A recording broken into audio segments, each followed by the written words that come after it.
Hi all, welcome to Raja's Academy. Today we are dealing with IGCSE Chemistry chapter named Energy. So we are discussing about energy changes, reversible reactions. We know that whenever a reaction takes place, energy is either released or energy is either absorbed. Energy released can be in the form of heat, mostly it is in the form of heat, or else we can see it in the form of light and sound also.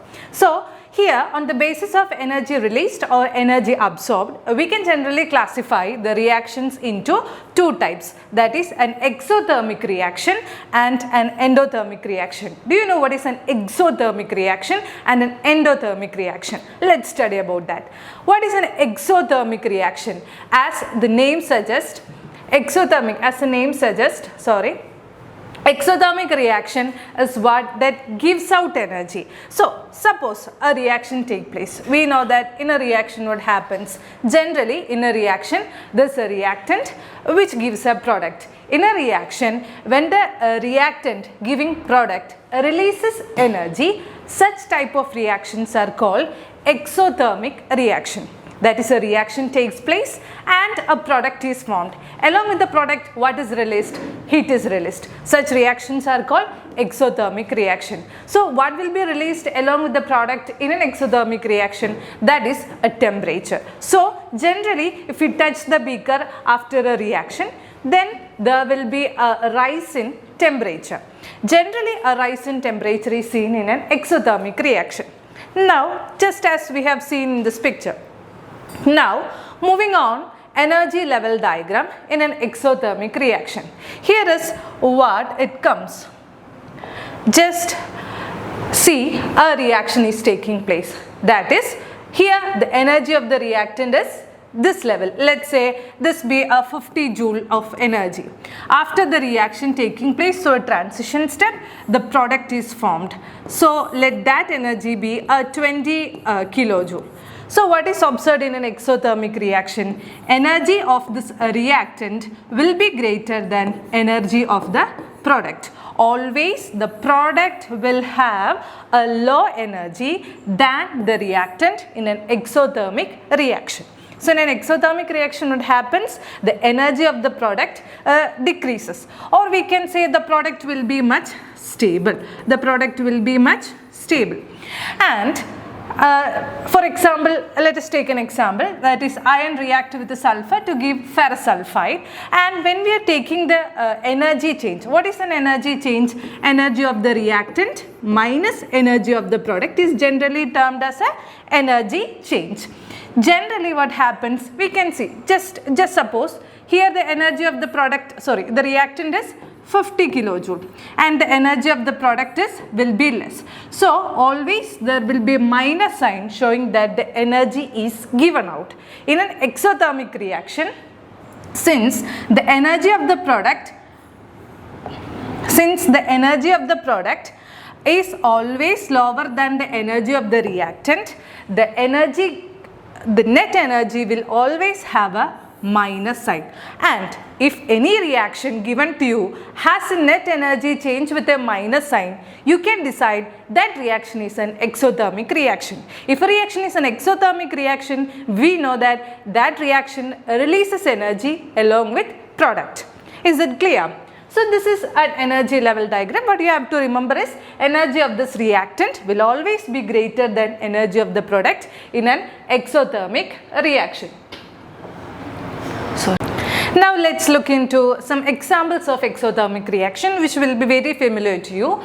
First is a neutralization of acids by alkali. What is neutralization reaction? We know that an acid, for example HCl, react with an alkali. We know that what is an alkali base, that is a sodium hydroxide maybe, giving a neutral salt. Here we will get sodium chloride, which is our salt. So this is an exothermic reaction and the formation of NaCl. If we touch the beaker, then we can feel temperature. That is an exothermic reaction. Combustion of fuels. Combustion of fuel means just think about burning of a CNG, burning of a petroleum. Everything liberates heat. That's a combustion of energy. And the respiration in our body cells. Respiration means what? A glucose is being converted into water, carbon dioxide. So that is an example for an exothermic reaction. These are some examples examples of exothermic reactions. So now we have to look into endothermic reaction. So in short, we can tell that the reaction in which the energy of the reactant greater than the energy of the product with the liberation of temperature is an exothermic reaction. Now the second set of reactions are endothermic reaction. What are endothermic reaction? We can remember it is just the opposite of an exothermic reaction. In an exothermic reaction, if energy is released, in an endothermic reaction, energy is absorbed. That is, the reactant absorbs some sort of energy. What is the reactant absorbs some sort of energy in order to for the formation of product. That is, the reactant absorbs some sort of energy for the product formation, and such reactions are called what? Endothermic reactions. Now let's look into some of the examples. Evaporation of water. What happens when water evaporates? We know that while we are boiling water, water absorbs heat and it becomes vapor. So water absorbs heat and thus it becomes an endothermic reaction because water is being absorbed. The water is being absorbed. In baking our bread, what happens when we bake a bread? The water is absorbed, or the energy is absorbed, and it is called an endothermic reaction. And frying eggs, it is a common example. When we pour egg into a pan, what happens? From the pan, the egg absorbs energy, heat energy, and then we will get boiled eggs. And same happens in a photosynthesis reaction. What in a photosynthesis reaction take place? Leaves absorbs energy from where? Sun. Sun is a source of energy, absorbs energy and forms food for us. So that is an example of an endothermic reaction. So what we have to remember, energy is absorbed in endothermic reactions. Energy is absorbed in endothermic reactions. Now, same as that of an exothermic reaction, we have to think about energy level diagrams. Here there is a difference. What is the difference? The energy of the reactant is less than the energy of the product.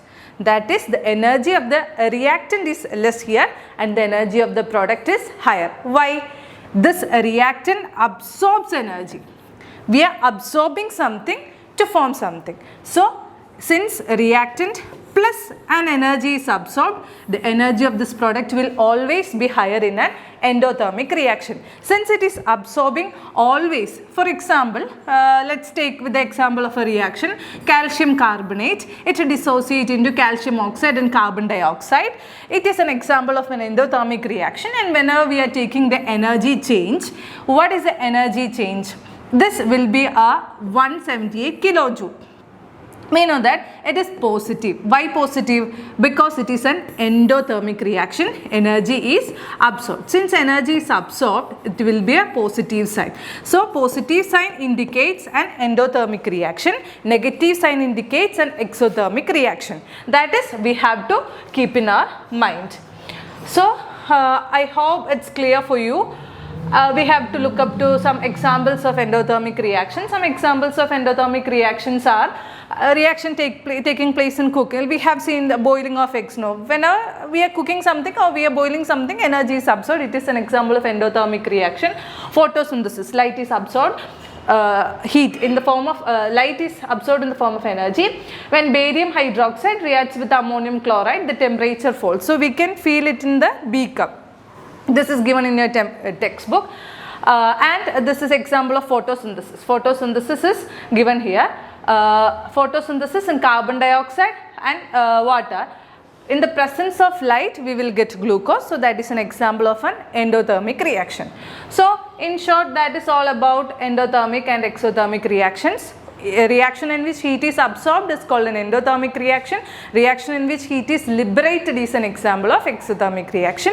Try to study both by comparing it, because one is just the opposite of other. In which reaction, think about which reaction has high energy for reactant, think about which reaction has high energy for reactant. In the way, compare and study with few examples.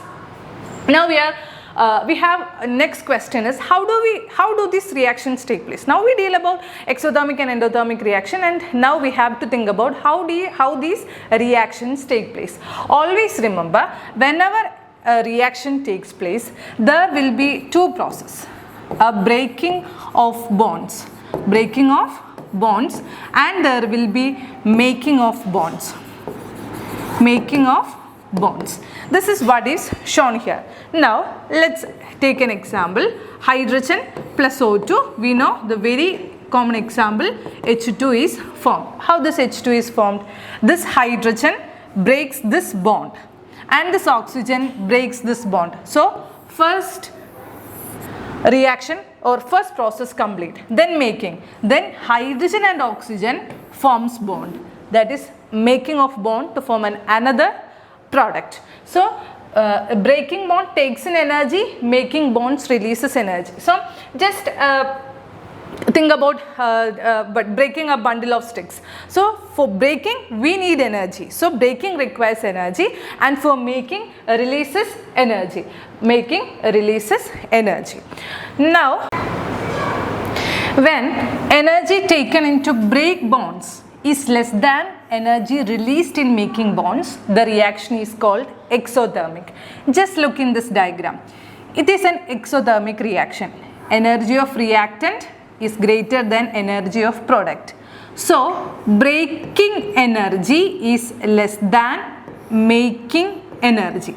So when breaking energy is less than making energy, then that is an exothermic reaction. So obviously what will be endothermic reaction? It's reverse. Breaking energy will be greater than making energy. That will be an endothermic reaction. That we can see from the diagram. In endothermic reaction, what we have studied, energy of the reactant is less than energy of the product. So if we need 50 joules of energy to break the reactant in an endothermic reaction, we need only 20 joule of energy to make the product. So breaking of energy will be greater than the making of energy in an endothermic reaction. The same opposite as for exothermic reaction. Here what is easy? Breaking bond is easy. We know we have two methods, breaking and making. In an exothermic reaction, breaking is easier. In an endothermic reaction, making is easier.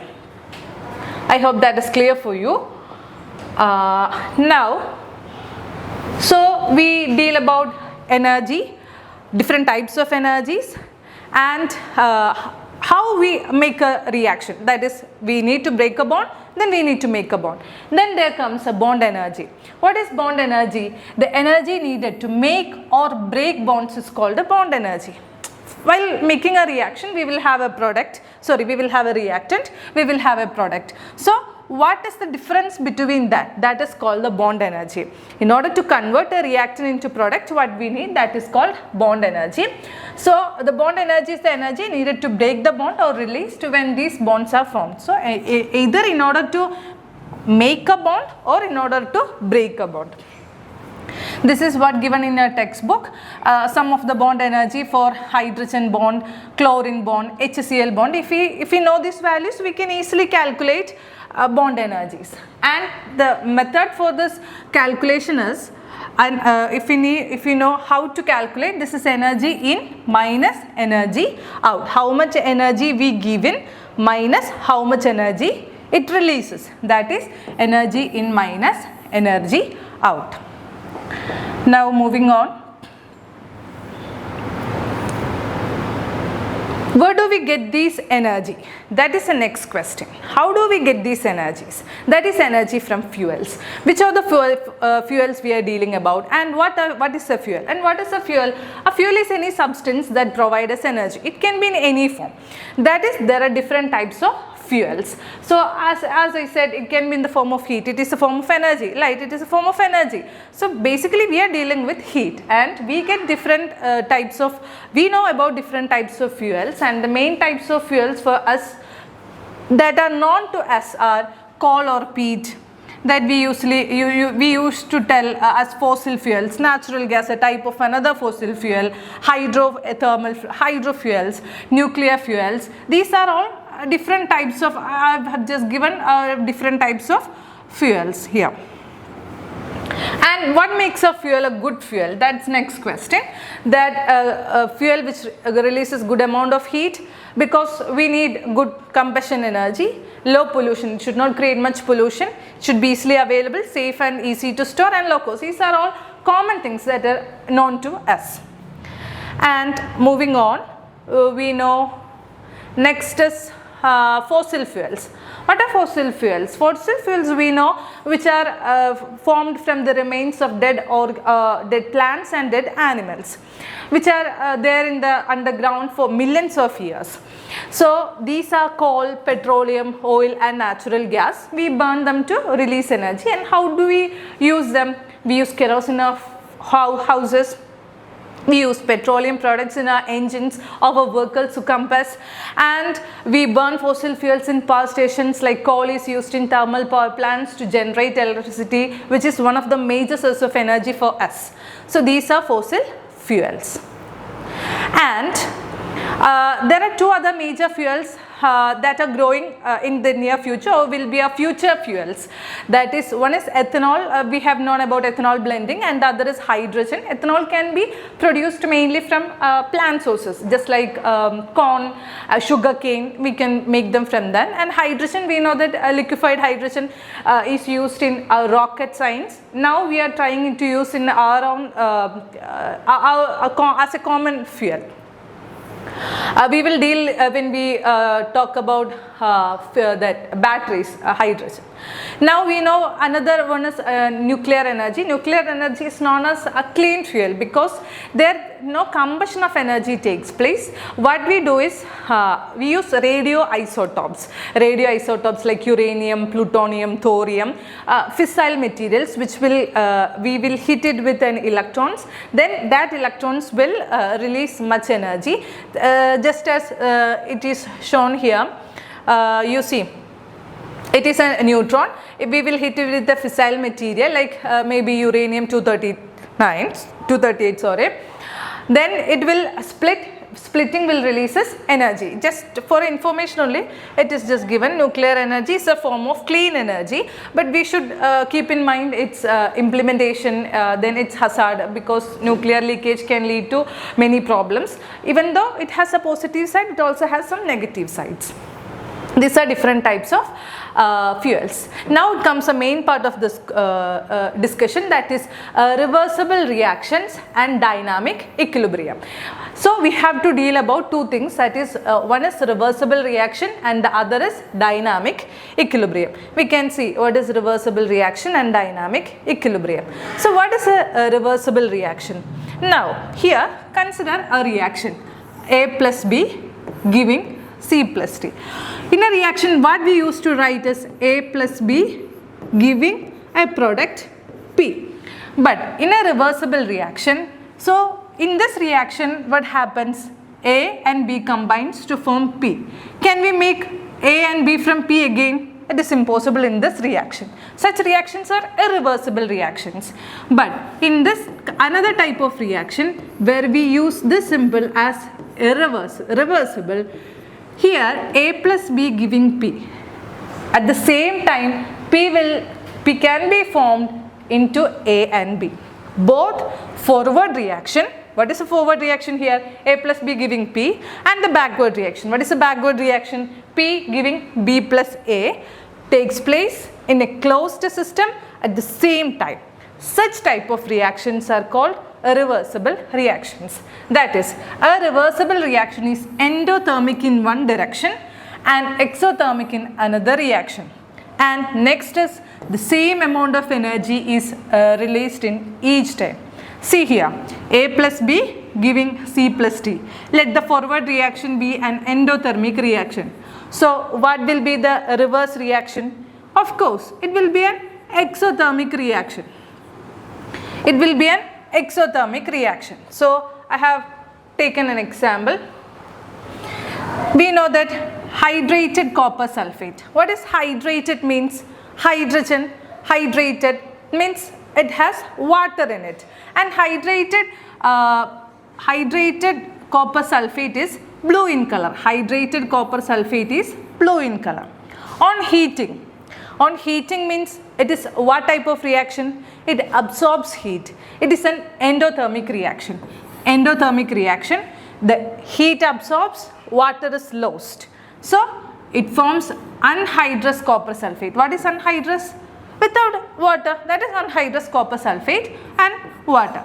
This forward reaction is endothermic. Similarly, the reaction can be reversed. If you are giving water, it will form hydrated copper sulfate.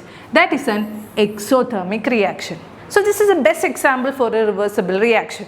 Just think A giving B plus C and reverse B plus water giving A.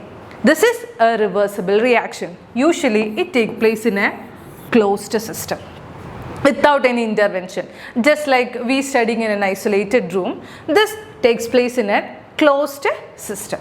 So that is a reversible reaction. I hope it's clear for you.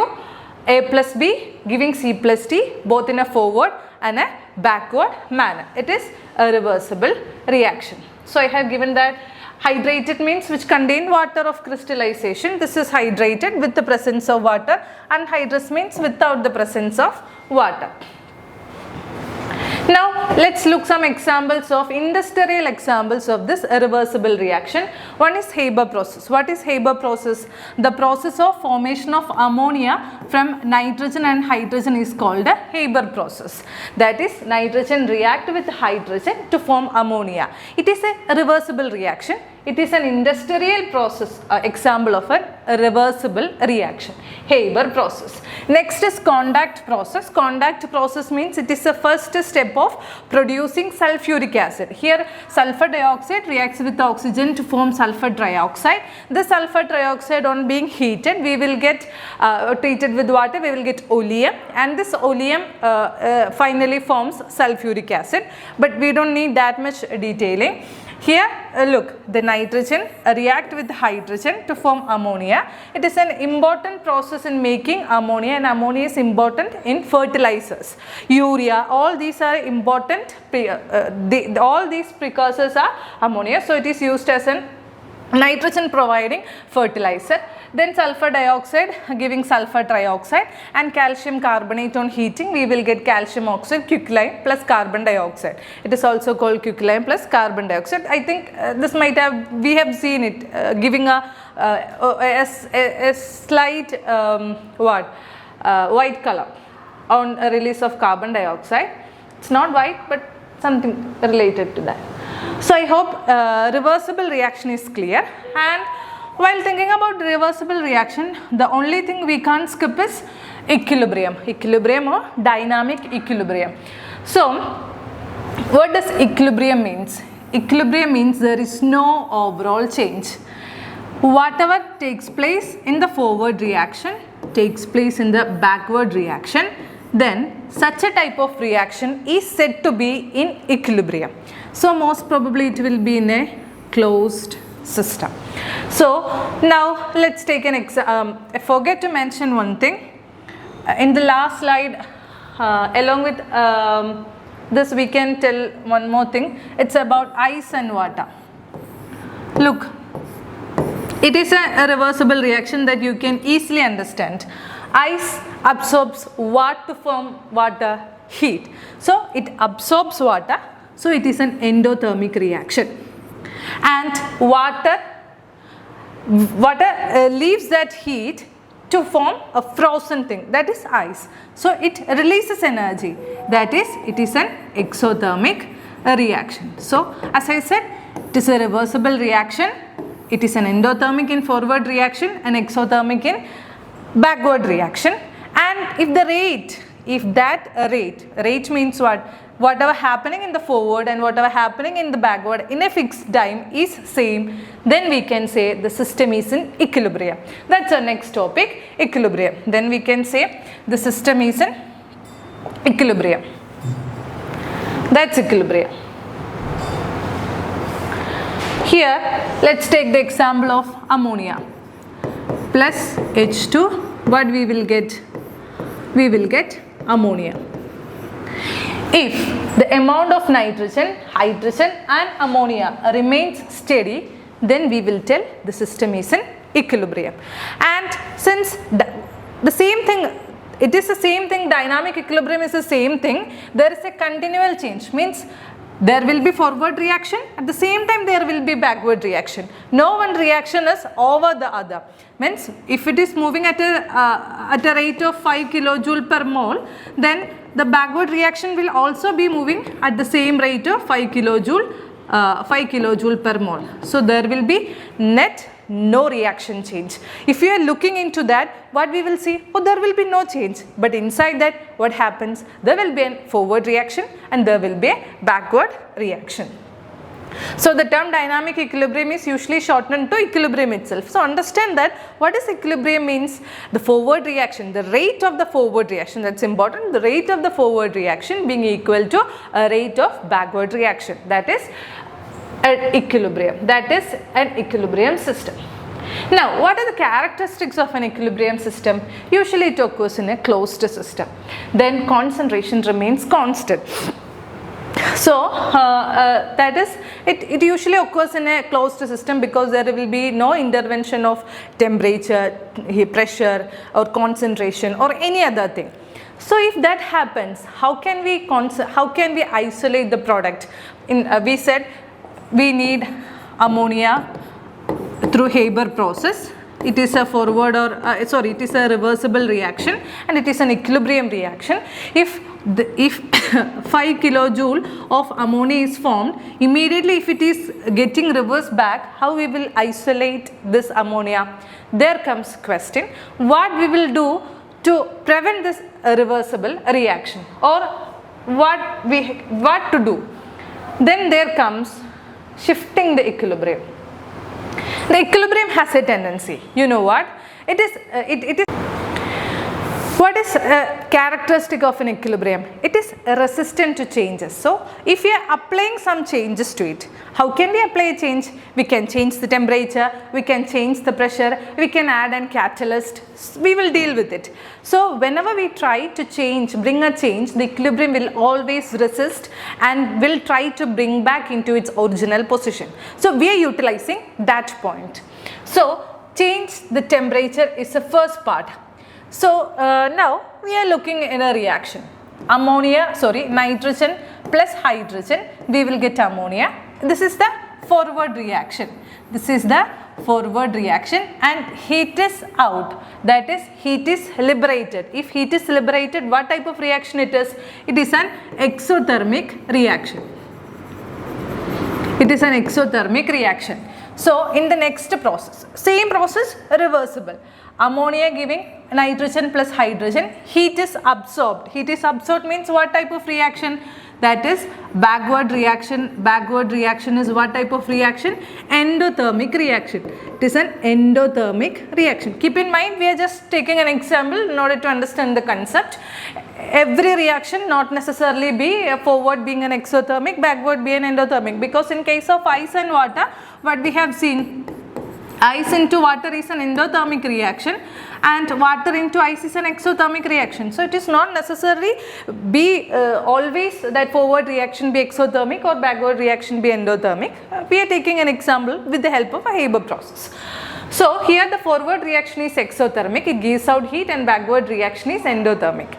So, now whenever we are increasing the temperature, what happens? The system will try to decrease the temperature.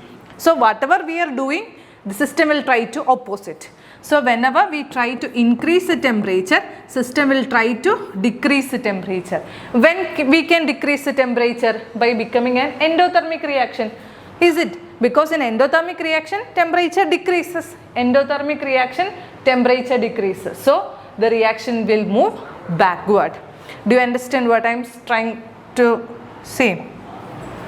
That is, in this reaction, the forward reaction is exothermic and the backward reaction is endothermic. Whenever we increase the temperature, what the equilibrium will try to do? Equilibrium will, that is, let me call it as a system.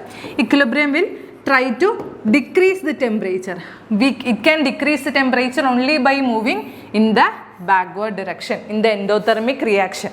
If it is moved into the endothermic pathway, then only it can decrease the temperature. So, if we need to get more ammonia, That is, we need more exothermic reaction.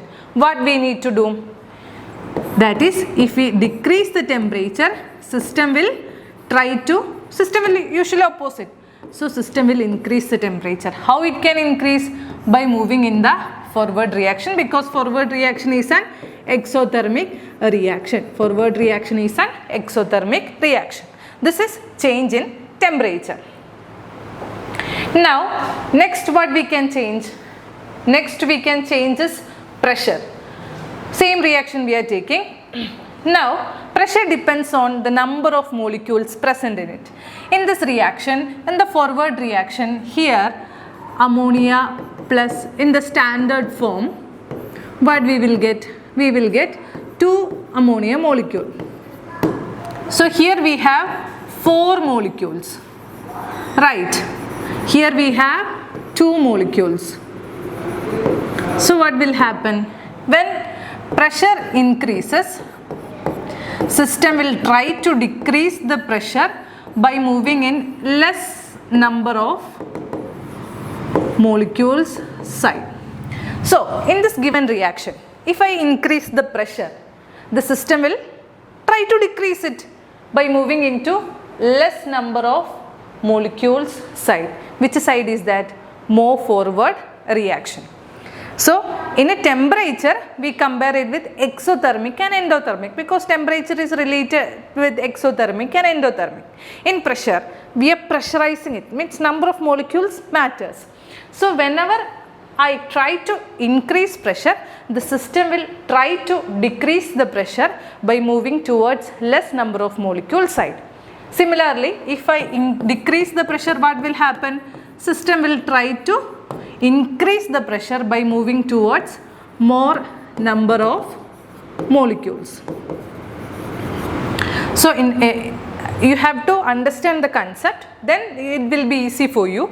At first it may seem very confusing, but once we understand, means whatever we are doing, the system will try to backlog it. So if we increase the pressure, system will decrease the pressure by moving towards less number of molecules.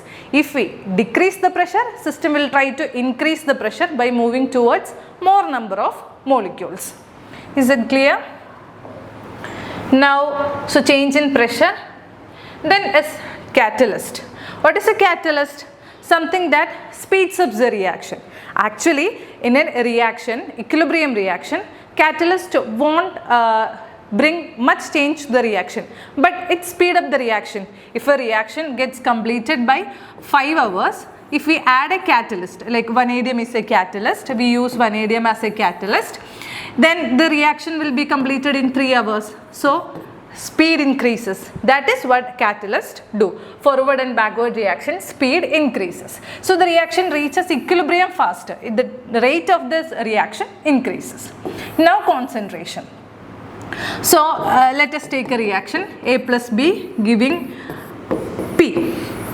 Whenever we increase the concentration of the reactant, we are increasing the concentration of reactant. How we can increase the concentration of reactant? By adding more reactant. So whenever we are adding more reactant, the system will try to decrease the reactant. How system can decrease the reactant's concentration? By moving or by making more products. If you make more products, then this concentration of this reactant decreases. Similarly, if we try to increase the concentration of the product, what the system will try to the system will try to decrease the concentration of the product. So in order to decrease the concentration of product, it will move backward reaction. Is that clear for you? So let me conclude by just summarizing what we have studied in that equilibrium phase. So equilibrium is important. So let's take a look into what we have studied in the last portion, that is in the equilibrium. We have studied equilibrium and reversible reactions. A reaction which proceed in both forward and backward reaction is called a reversible reaction. So let it be C plus D.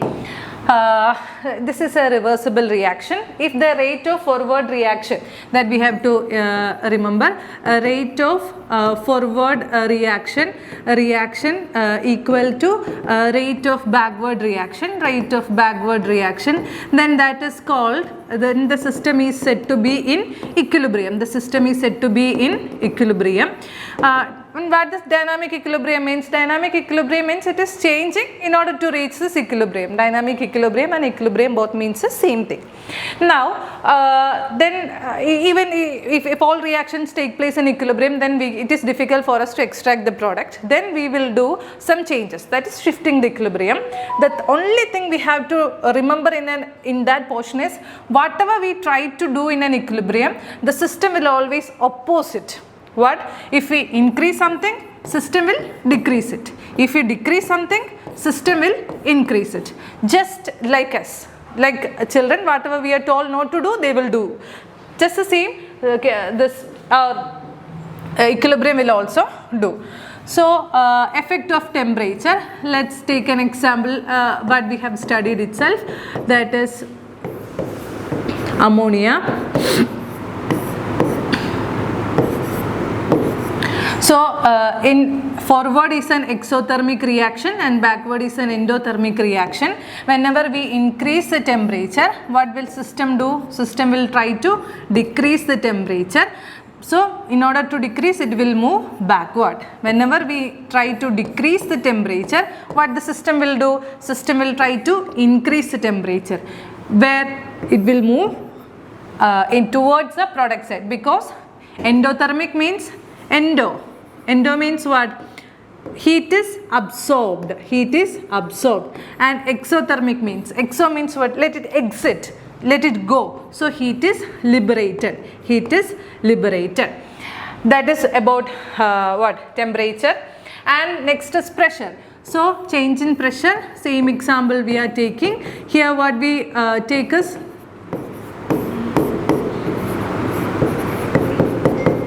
here what we take is number of molecules. Here we have 4 molecules, here we have 2 molecules. So if we increase the pressure, system will try to decrease the pressure by moving towards less number of molecules side, that is towards the product. So if the pressure is decreased, the system will try to increase by moving towards more number of molecules, that is towards the reactant side. You don't have to by heart this, just apply your logic, then we will get. Now, next thing is we can add catalyst. When we add catalyst, what happens? It speeds up the reaction, and last one is increasing the concentration. Whenever we try to increase the concentration, let A plus B giving product C. Whenever we try to increase the concentration of the reactant, then system will try to decrease the concentration of reactant by moving towards the product side, and whenever we try to decrease the reactant, then the system will try to increase the reactant by moving towards a more reactant side. So this is all about the chapter energy changes, reversible reactions. Thank you.